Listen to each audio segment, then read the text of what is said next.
என் பிள்ளையே, நீ இன்று கவலையோடு உட்கார்ந்திருக்கலாம். உன் கண்களில் நம்பிக்கை குறைஞ்சிருக்கும். ஆனா நினைச்சுக்கோ, உன்னை இந்த உலகத்துக்கு அனுப்பினதே நான் தான். வர்ற திங்கக்கிழமை குடியரசு தினம். அந்த நாள் சாதாரண நாள் கிடையாது. அந்த நாள் தர்மம் எழுந்த நாள். அந்த நாள் தைரியம் பேசுற நாள்.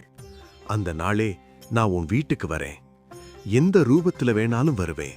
ஒரு நல்ல வார்த்தையா வருவேன், ஒரு உதவியா வருவேன், ஒரு வாய்ப்பா வருவேன், ஒரு நம்பிக்கையா கூட வருவேன். ஆனா நீ கவனிக்கணும், நான் வந்தது நீ உணரணும். என் பிள்ளையே, நீ தனியா கிடையாது.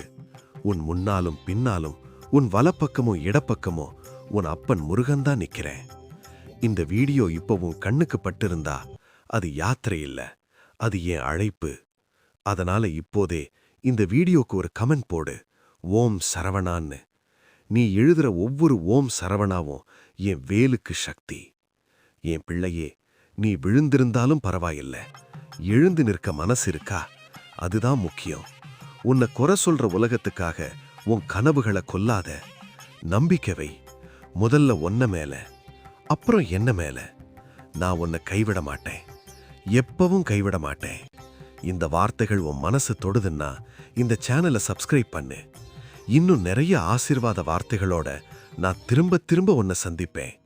வர்ற திங்கக்கிழமை குடியரசு தினம். நான் வர்றேன், உன் வீட்டுக்கு வர்றேன், உன் வாழ்க்கைக்கு வர்றேன். தயார் இருக்கிறியா? எப்பவும் நினைச்சுக்கோ, உன் வாழ்க்கையில தோல்வி கிடையாது, தாமதம்தான் இருக்கு. ஓம் சரவணா, ஓம் சரவணா, ஓம் சரவண பவா.